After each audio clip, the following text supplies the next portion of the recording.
have to be honest, this self-love journey, this journey of self-worth has not been an easy journey for me. It has been very, very difficult at times.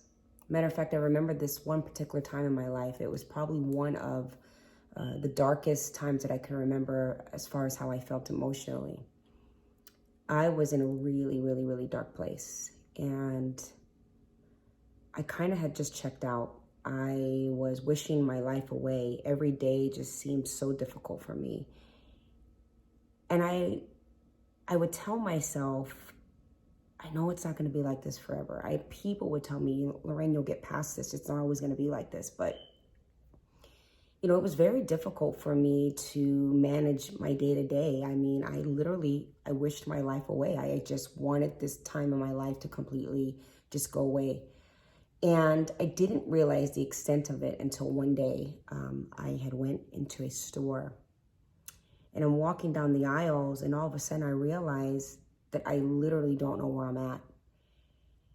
And this overwhelming feeling of anxiety hit me. I mean, I felt like I couldn't breathe. My chest started getting tight.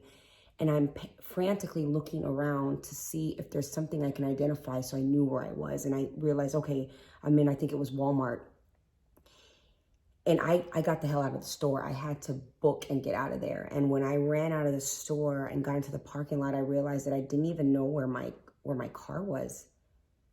And when I finally found my car, I just remember getting in the car and I just wept. Like from the core of my being, I cried. Because it was in that moment that I realized I had checked out so much that I was literally on autopilot. I got in the car that day with just a shell of a person on autopilot, and it was crazy. And I told myself, no more. The pain was so unbearable in that moment. That anxiety, that depression, it all came to a head in that moment in that parking lot. And that's when I had that breaking point, that epiphany that said to myself, whoever she was, she's gone.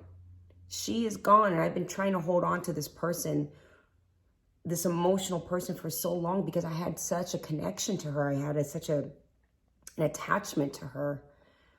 It was as though my house had burned down. My memories and everything, it was all burnt down. But you know what I told myself in that moment is that if the house is burned down and the foundation is still stable, then I can clean this up and I can rebuild. And that's exactly what I did. And it was not easy. It started with having to mourn the loss of the person that I knew, because I told myself, if I want my life to be different, if I would need things to change, I'm going to have to make different decisions. And that woman that I was a collection of all kinds of things that led me to that spot in my life that I never wanted to be in again. And so I had to mourn her. And with mourning, with grief, there's stages. The first one for me clearly was denial.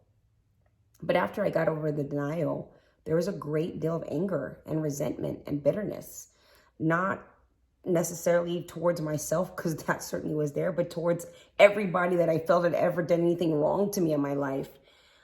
And then with the resentment and the anger and the bitterness came an incredible amount of sorrow. I was feeling sorry for myself. I was sad about life. I was sad about all kinds of things. And then I finally got to a stage of acceptance. And that's when my healing truly, truly began, because I had to accept that some of the reasons, or a lot of the reasons why I was in the position that I was in my life, was because of decisions I was making, people I was surrounding myself with, things that I allowed to happen in my life. I was teaching people how to treat me. Not only that, but there were circumstances that were out of my control that were really devastating to me. And I was choosing how to look at that. Some of those circumstances were situations that, I allowed myself to see it as a powerless person, as a victim. And once I started to realize that, then I had to take the steps. And that was a matter of me giving birth to a new me.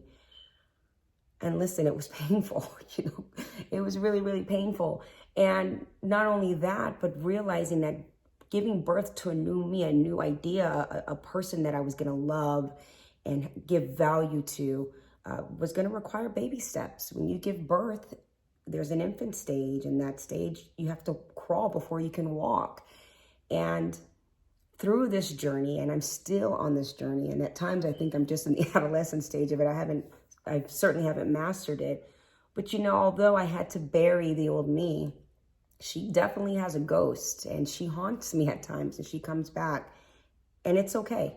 I think there's a responsibility that I have that I'm taking. This is, I don't want to portray that there's this perfect life that I have. I want to be transparent. I share all of this because I know that I'm not the only one, that there are people that are going through far greater trials and tribulations than I have. And I've been through a lot, but there's always going to be that person who has gone through something greater. And even if what you've gone through doesn't seem as compelling as what I've been through, it doesn't mean that your pain isn't as significant or that it isn't felt the same.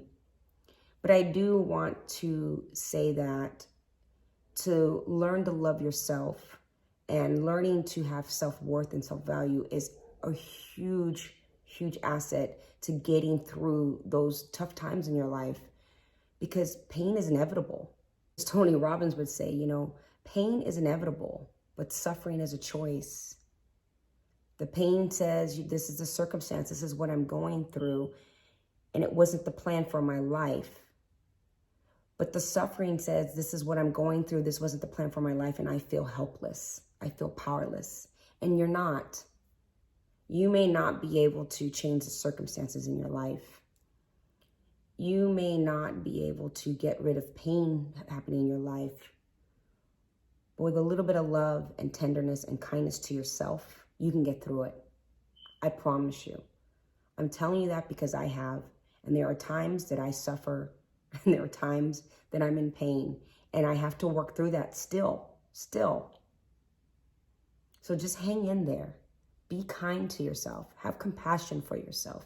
You will get through it. I promise you. From my heart,